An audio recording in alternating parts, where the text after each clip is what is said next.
आज मैं subjective questions शुरू कर रहा हूं। ये वो क्वेश्चंस हैं जो आईआईटी में पिछले सालों में पूछे गए थे। एक्चुअली ज्यादा पुराने टाइम में आईआईटी में सब्जेक्टिव क्वेश्चन पूछे जाया करते थे। तो सब्जेक्टिव क्वेश्चन करने का एम बस वही है, to make your concept more crystal clear and strong. तो ये क्वेश्चन तो बहुत आसान है, but for completeness I will do this question, क्योंकि मैंने आपको बता दिया था कि ये क्वेश्चन का सीरियल ऑर्डर वही है जो दिशा पब्लिकेशन की बुक के अंदर पिछले सालों के क्वेश्चन का ऑर्डर दिया हुआ है। ये सारे क्वेश्चन मैंने दिशा पब्लिकेशन की बुक से उठाए हैं। वही सीक्वेंस और वही नंबर है क्वेश्चन का जो बुक में दे रखा है, और मैंने उसी ऑर्डर में वीडियो सॉल्यूशंस के अंदर उनको सॉल्व किया है। सॉल्व करने का मेथड मेरा अपना है, लेकिन ऑर्डर वही है जो कि दिशा पब्लिकेशन की बुक में है। अब इस क्वेश्चन में कहा गया है कि express this in the form of x plus i y. ये 1 upon 1 minus cos theta plus 2i sine theta लिखा हुआ है। इसको फर्दर सिंप्लीफाई करने के लिए 1 minus cos theta minus 2i sine theta upon 1 minus cos theta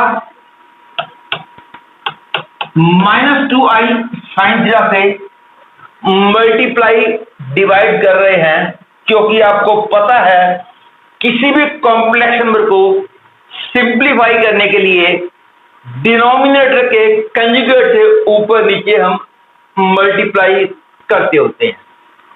तो ये बन गया 1 minus cos theta minus 2i sine theta upon 1 minus cos theta whole square plus 4 sine square theta. That is I get 1 minus cos theta upon whole square plus 4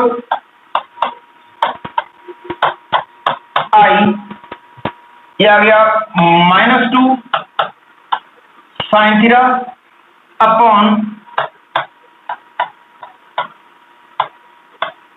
whole square plus 4 sine square theta.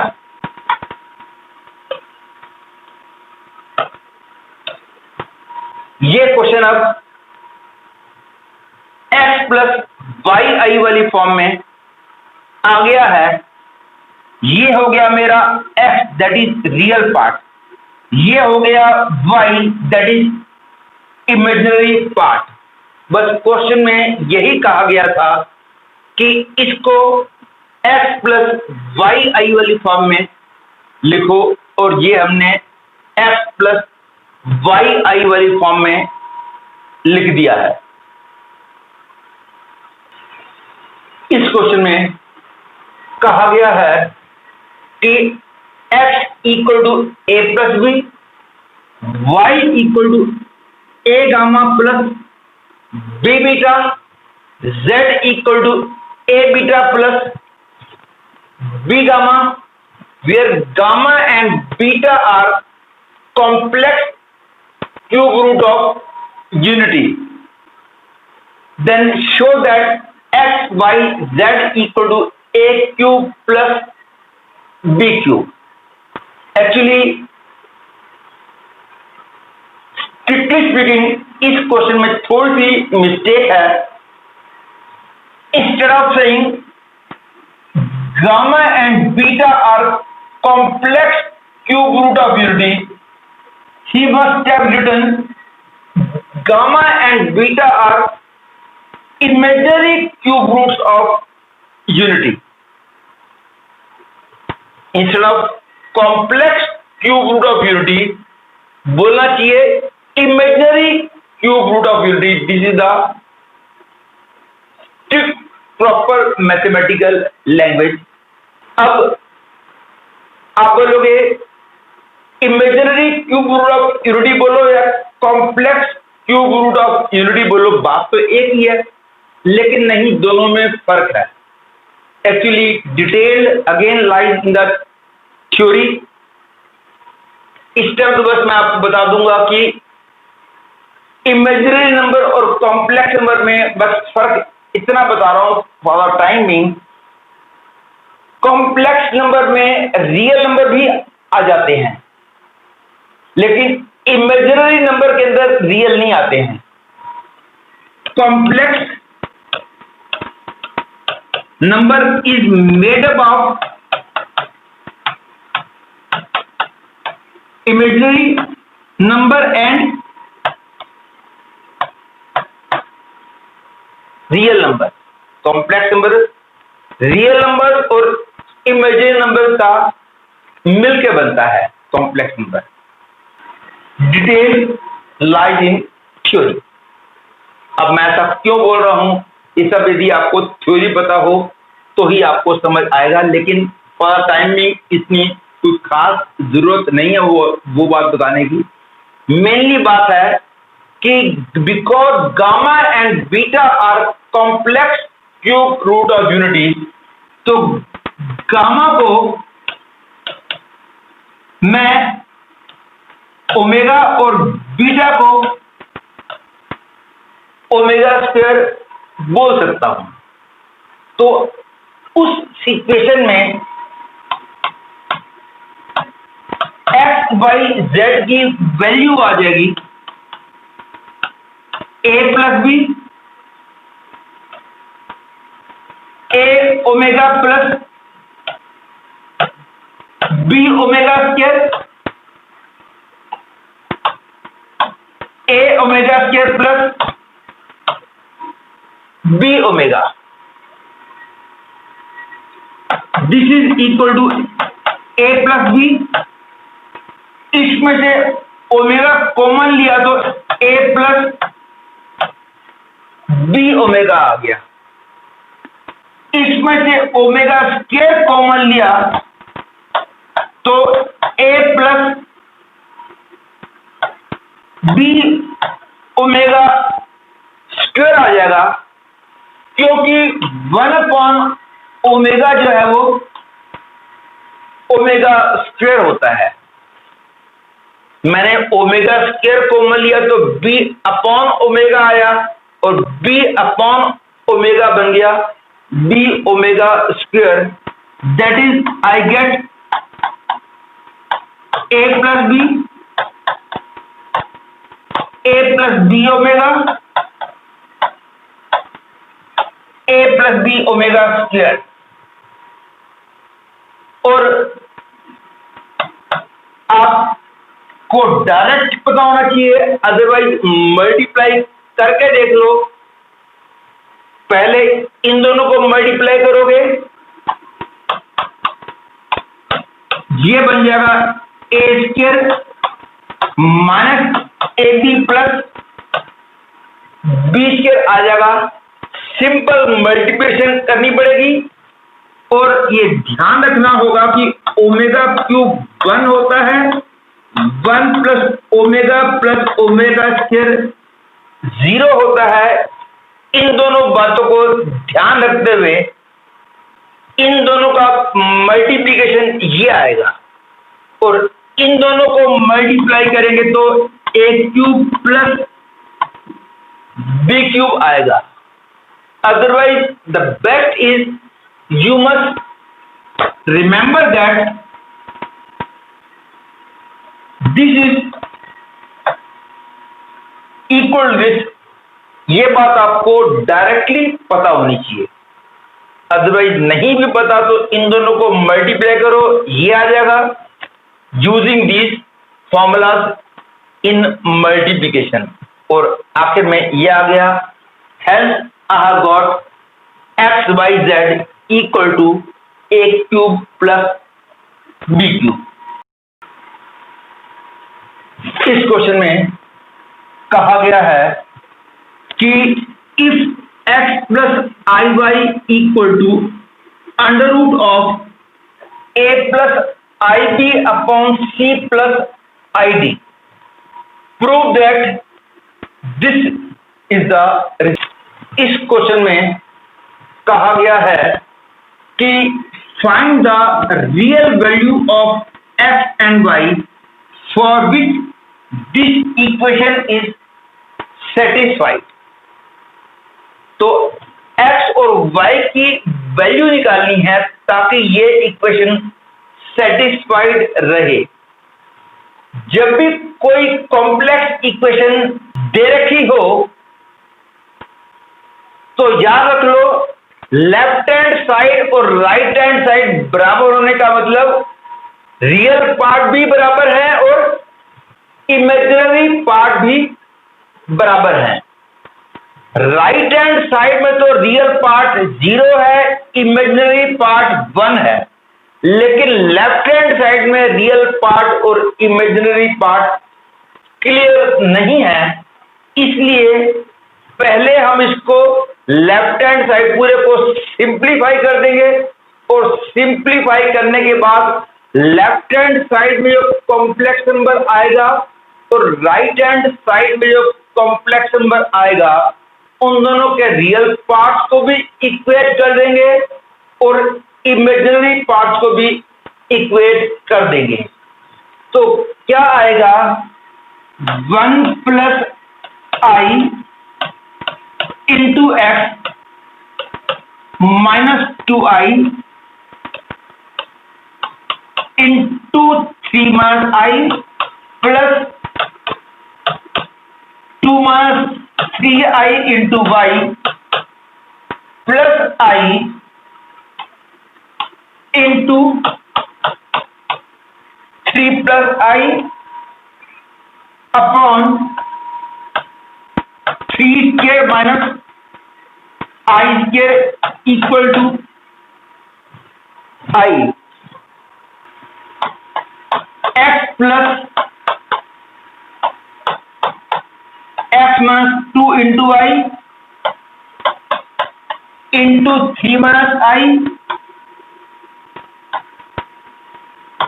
2i plus 1 minus 3y into I into 3 plus आई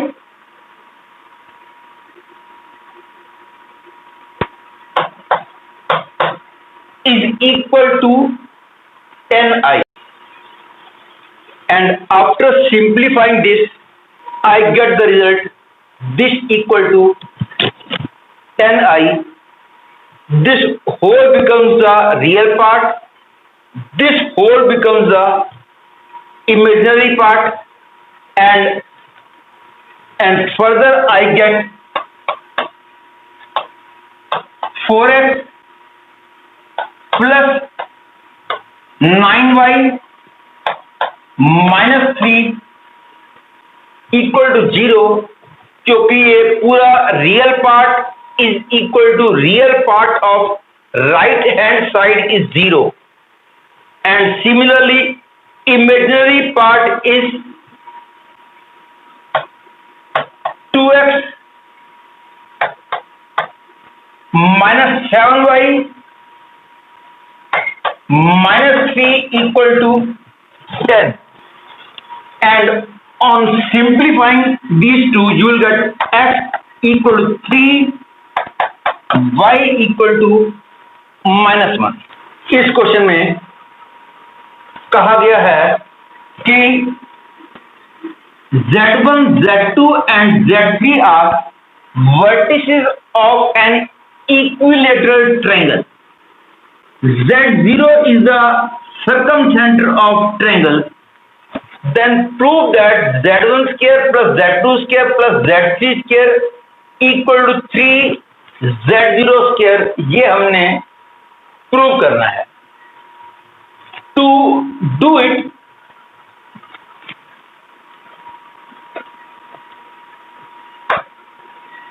ये standard formula आपको याद रखना चाहिए कि यदि ये एक equilateral triangle बनाते हैं, Z1, Z2, Z3 जो ट्रायंगल बना रहे हैं, यदि वो इक्विलेटरल हुआ तो remember that Z1 square plus Z2 square plus Z3 square is equal to Z1 Z2 plus Z2 Z3 plus Z3 Z1। ये स्टैंडर्ड फॉर्मूला है। You have to remember this formula that is theorem and converse both are true. यदि ये equality होगी तो triangle equilateral होगा, तो triangle equilateral होगा, then this equality will be satisfied. Remember this and convert both. And further, Z1, Z2, Z3 यदि equilateral triangle बना रहे हैं तो क्योंकि ये कंडीशन सेटिस्फाइड है, हमने इस रिजल्ट पे पहुंचना है। ध्यान दो, मैं दोनों तरफ पहले 2 से मल्टीप्लाई करता हूं।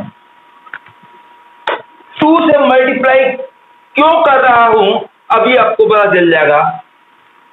2 से मल्टीप्लाई करेंगे तो आएगा 2Z1 square plus 2Z2 square plus 2Z3 square equal to 2Z1 Z2 plus 2Z2 Z3 plus 2Z3 Z1। और अब दोनों तरफ Z1 square plus Z2 square plus Z3 square add कर दो। ये अभी क्लियर हो जाएगा ऐसा मैं क्यों कर रहा हूं। दोनों तरफ ये वाला एक्सप्रेशन, इतने पार्ट को दोनों तरफ ऐड कर दो तो आएगा 3 into Z1 square plus Z2 square plus equal to Z1 square plus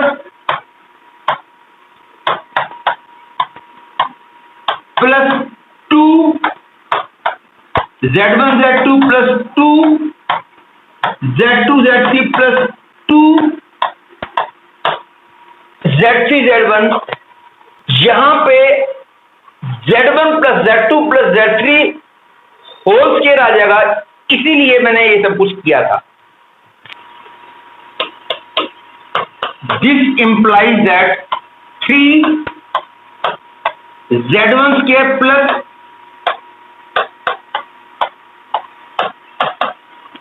ये बन गया Z1 plus Z2 plus Z3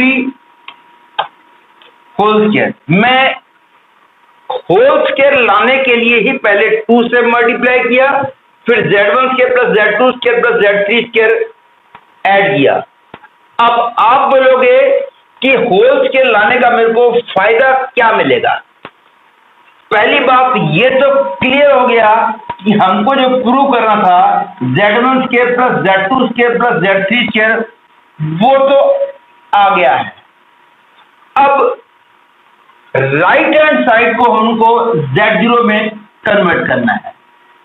वो ऐसे करेंगे क्योंकि Z0 is the affix of circumcentre, और इक्विलेटरल ट्रायंगल में circumcenter and centroid are at the same place, therefore z0 and z1 plus z2 plus z3 by 3 will be same, क्योंकि ये है affix of circumcenter according to the given information, and this is the affix of centroid by standard formula। और सर्कमसेंटर और centroid same है, इसलिए दोनों को मैंने इक्वेट कर दिया। I get z1 plus z2 plus z3 equal to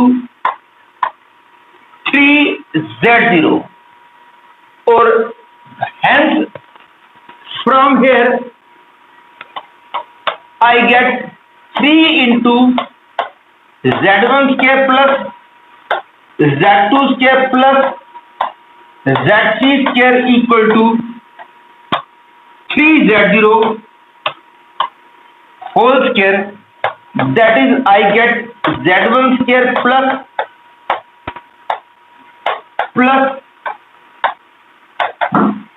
3z0 square, hence we have got this result। इस क्वेश्चन में कहा गया है कि prove that the complex number z1, z2 and origin form an equilateral triangle only if this is given, z1 square plus z2 square minus z1 z2 equal to 0। ध्यान रखना यहां पे उसने ओनली इफ लिखा हुआ है, यदि ओनली वर्ड ना होता तो इसका मतलब ये होता कि प्रूव करो कि यदि ये 0 है तो ट्रायंगल इक्विलेटरल है।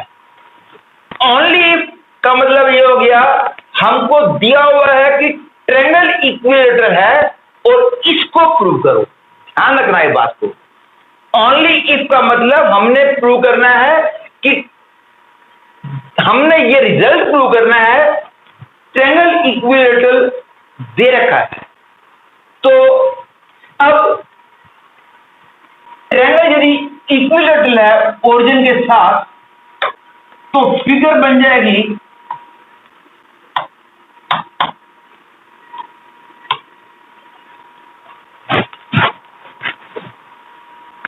सपोज P पॉइंट यहां है और Q पॉइंट यहां है,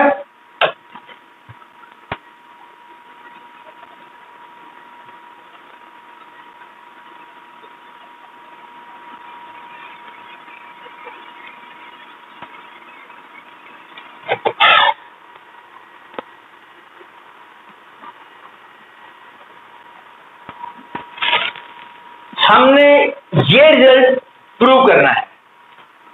एंगल है 60 degree,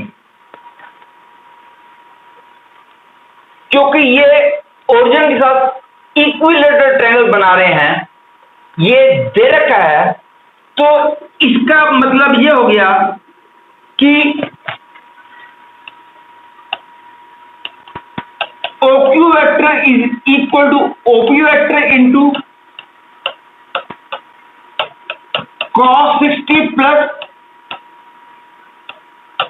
I sin 60, that is Z2 equal to Z1 into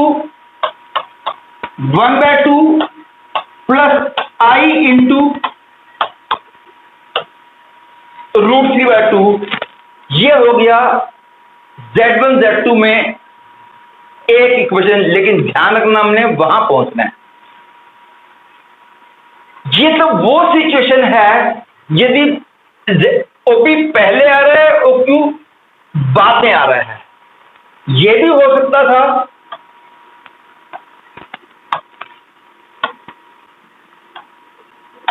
Q पहले हो P बाद में हो। ये Z1 ये Z2 और ट्रायंगल इक्विलैटरल है इसलिए ये वाला एंगल 60 होगा। और इस डायग्राम के हिसाब से हमको मिलेगा OP vector is equal to OQ into cos 60 plus I sin 60, that is Z1 equal to Z2 into 1/2 plus I into √3/2। तो अभी तक हमने ये प्रूव किया है आइदर दिस इज ट्रू और दिस इज ट्रू, क्योंकि ट्रायंगल इक्विलैटरल है, या तो ये डायग्राम ट्रू है या ये डायग्राम ट्रू है। तो आई have got these two conclusion.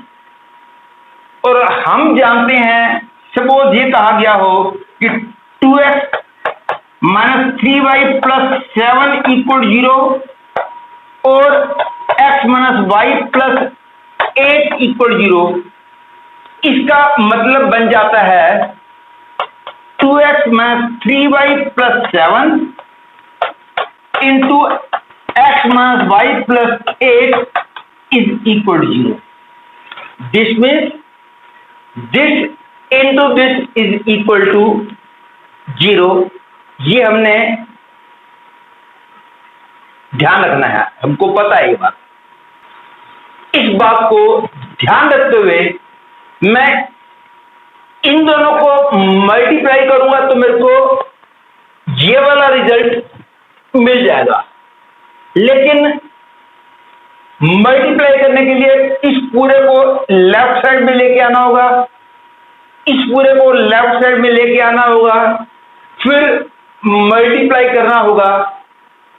Agreed ठीक तो है, लेकिन मल्टीप्लाई करने में देर लगेगी इस तरीके से, क्योंकि इसमें Z1 के साथ है, इसमें Z2 के साथ ये है। तो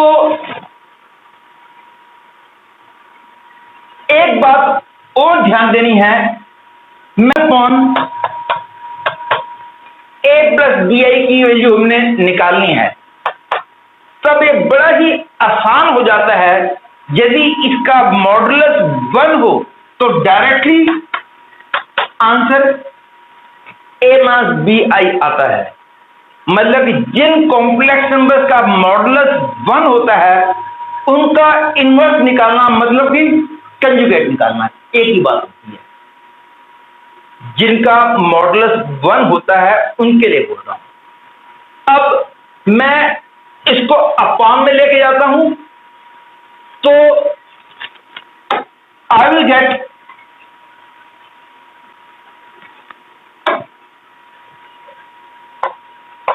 Z2 equal to 1/2 minus I √3/2 into Z1। एक ये रिलेशन मिल गया और एक ये रिलेशन मिल गया। अब मल्टीप्लाई करना मेरे लिए आसान होगा, और फ्रॉम इक्वेशन 1 ये I get Z2 equal to 1/2 plus I √3/2 into Z1। अब इसको Z2 को इधर ले आऊं, Z2 को इधर ले आऊं और उन दोनों को मल्टीप्लाई करूं। ये मल्टीप्लाई करने का तरीका बहुत ज्यादा आसान होगा। देखिए कैसे, ये आ गया 1/2 into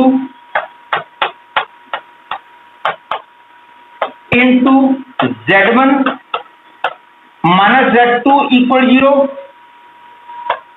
1/2 plus I √3/2 into Z1 minus Z2 equal to 0। क्योंकि ये 0 है या फिर ये 0 है, मतलब ये निकला 1/2 minus i Z1 minus Z2 whole into 1/2 plus i √3/2 into Z1 minus Z2 equal to 0। अब मल्टीप्लाई किया तो Z1 स्क्वायर आ गया, क्योंकि दिस इंटू दिस तो हो गया 1। फिर Z1 को उससे किया और Z2 को इससे किया, तो क्या आया माइनस Z1 Z2 प्लस ये आ जाएगा। इसको इससे किया, इसको इससे किया और ऐड किया तो डायरेक्टली दिखाई दे रहा है, वेरी आसान है। तो this becomes equal to 0। Hence we have got the result Z1 square plus Z2 square minus Z1 Z2 equal to 0. This was to be